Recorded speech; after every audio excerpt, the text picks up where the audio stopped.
Друзья, вы только посмотрите, какой аппетитный салат у нас с вами получился. Всем огромный привет, дорогие друзья! Добро пожаловать на мой кулинарный канал. Многие из вас давно ждут рецепт из баклажанов на зиму. Сегодня делюсь с вами одним из самых замечательных рецептов из баклажан. Салат получился невероятно вкусным, рекомендуем на 100%. Мы его уже продегустировали на нашем мукбанг канале. Ссылочку оставляем внизу в описании под этим видео. Переходите, дегустируйте вместе с нами и готовьте тоже вместе с нами. Также, кто еще не знаком с нашим семейным каналом, совсем недавно мы переехали в Турцию. Все эти замечательные рецепты снимаем из нашей турецкой квартиры. Ссылочку оставляем внизу в описании. Переходите, знакомьтесь. Добро пожаловать, будем рады видеть каждого из вас. Ну а сейчас оставайтесь со мной, я вам подробно расскажу, как приготовить вкуснейший салат из баклажанов на зиму. Мы начинаем!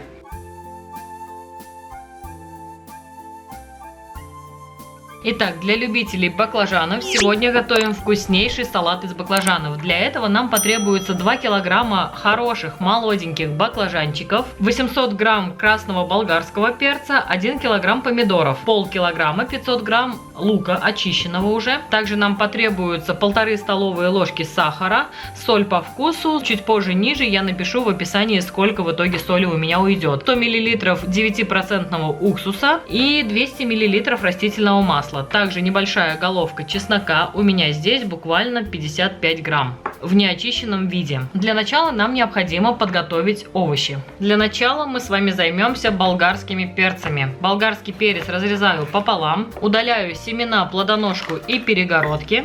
Точно так же поступаем со второй половинкой. Далее болгарский перец нарезаем кубиками толщиной не более 1 сантиметра. Сначала вот так на полосочке, затем разворачиваем и нарезаем вот так кубиками. Вот такие кубики болгарского перца у нас с вами получаются. Таким образом нарезаем полностью болгарский перец. Болгарский я полностью весь нарезала. Пока его убираю в сторону, он нам пригодится чуть позже. Далее лук. Лук необходимо нарезать кубиками. Я буду нарезать на своем любимом станке. Если нет станка, значит нарезаем вручную. Разрезаем луковицу пополам, затем прорезаем на полосочки примерно сантиметр толщиной, не дорезая до конца, то есть хвостик этот оставляем. Далее разворачиваем головку и поперек нарезаем, как мы обычно режем на пельмени. Таким образом получается нарезать лук кубиками. Я же беру станок, одеваю луковицу на плододержатель и вот такими движениями руки вперед под 45 градусов.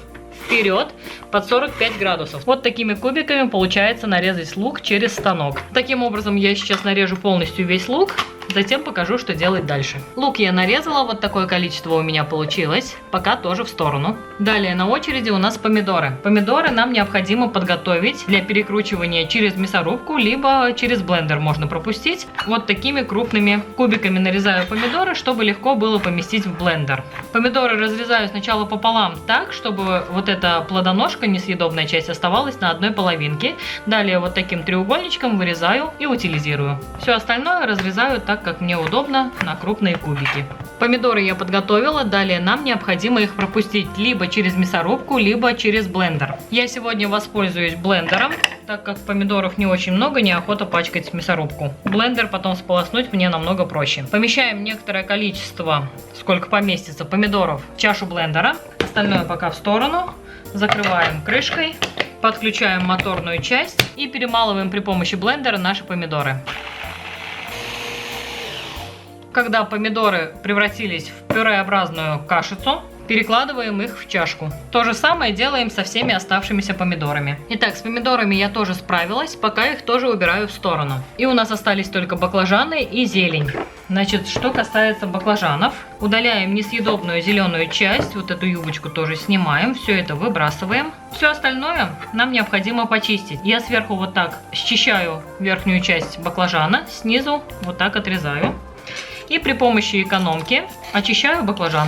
Для сегодняшнего нашего рецепта нам необходимы очищенные баклажаны. Таким образом, сейчас буду развлекаться с баклажанами, затем вернусь к вам и покажу, что делать дальше. Баклажаны я все почистила, теперь нам необходимо их нарезать. Разрезаем сначала пластинками, примерно до 1 сантиметра, так же как и болгарские перцы. Затем разрезаем пластинки на полоски.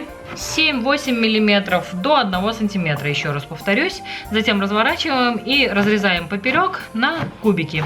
Вот такие баклажанные кубики у нас с вами получаются. Таким образом нарезаем полностью все баклажаны. Сейчас нарежу полностью все баклажаны, затем покажу, что делать дальше. Ну что, друзья, все ингредиенты у меня подготовлены. Баклажаны я тоже все нарезала. Вот такое количество у меня получилось. Можно приступать к приготовлению нашего салата. Казан либо кастрюлю устанавливаем на плиту, зажигаем максимальный огонь и отправляем 200 мл растительного масла. Ждем, когда масло хорошо прогреется. Когда масло прогрелось, отправляем в кастрюлю лук. На максимальном огне, периодически перемешивая, лук мы обжарили с вами до золотистого цвета. Далее в кастрюлю отправляем перекрученные ранее помидоры. Продолжаем варить на максимальном огне еще в течение 5 минут. Прошло у нас 5 минут. Периодически я перемешивала, чтобы ничего у нас не пригорело, поскольку максимальный огонь. Далее в кастрюлю отправляется болгарский перец. Также засекаем еще 5 минут. Не забываем перемешивать, поскольку, напоминаю, огонь у нас максимальный. Прошло у нас еще 5 минут. Далее в кастрюлю отправляем наши баклажаны, которые заранее подготовили. Все хорошенько перемешиваем. Можно прикрыть крышкой, не забывайте перемешивать как можно чаще, потому что баклажаны еще не пустили сок. Как только они пустят сок и наш салат активно закипит, газ будем уменьшать до среднего. Но с этого момента, как только закинули баклажаны, продолжаем варить на максимальном огне и засекаем уже время. В течение 25 минут наш салат уже будет готов. Вот баклажаны уже немного начинают пускать сок, уменьшаться в объеме. Все, как только салат закипит, газ будем уменьшать. Итак, друзья, баклажаны уже тоже пустили сок. Как видите, салат наш активно уже закипел. Видите? И баклажаны уменьшились в объеме.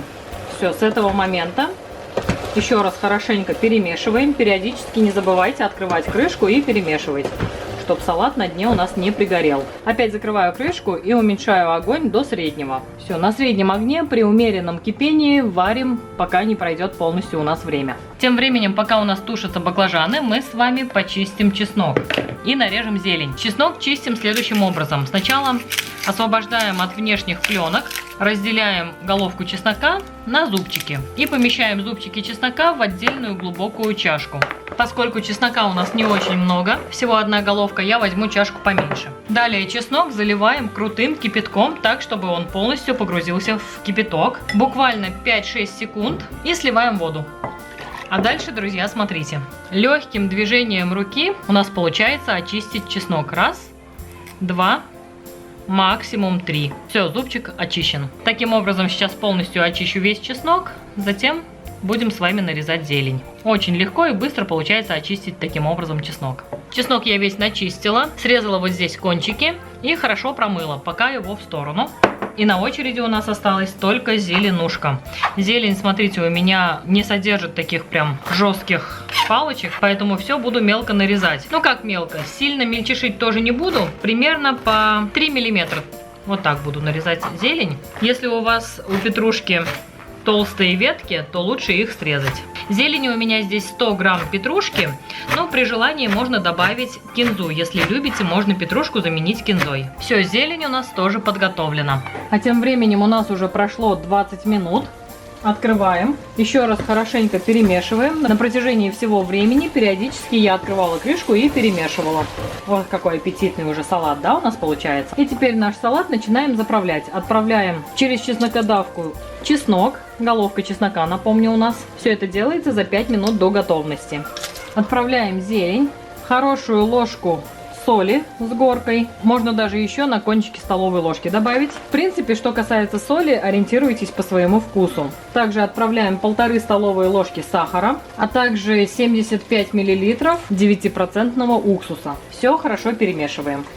Закрываем крышкой, и у нас осталось буквально минутки 3. Все, друзья, вы только посмотрите, какой замечательный, аппетитный, ароматный, обалденный салат у нас с вами готов. Отключаем газ, и можно заполнять стерилизованные банки и закатывать наш салат. Банки я заранее стерилизовала в духовке. В холодную духовку отправила банки. Как только духовка прогрелась, с этого момента засекала 15 минут. Далее вот такую воронку устанавливаем на банку и заполняем банку салатом. Заполняем банку до полного. Далее воронку перекладываем на другую банку, берем крышку и просто закручиваем. Дальше берем кухонное полотенце, одной рукой держим банку, второй рукой хорошенько, тщательно вот так закручиваем и переворачиваем банку вверх дном. Таким способом заполняем салатом банки, пока не закончится салат. Все, друзья, я пока буду закатывать все банки. Чуть позже расскажу, сколько в итоге на выходе у меня получится баночек. Итак, друзья, в итоге у меня получилось ровно 5 700-граммовых баночек вот такого замечательного салата. Сейчас он пока еще в горячем виде. Мы его закрываем одеялом и оставляем на столе при комнатной температуре до полного остывания. Друзья, вы только посмотрите, какой аппетитный салат у нас с вами получился. Нам с семьей уже не терпится попробовать его на нашем мукбанг-канале, куда мы вас всех и приглашаем. Ссылка, как всегда, внизу в описании под этим видео. Ну а это видео, если вам понравилось, ставьте мне, пожалуйста, пальчики вверх, подписывайтесь на канал, пишите комментарии. Нам очень приятно с вами общаться. Это мотивирует снимать для вас еще больше вкусных и интересных рецептов. Огромное всем спасибо за лайки, за комментарии, за пожелания, а также всем спасибо за просмотр. Всем пока-пока, приходите еще, увидимся снова.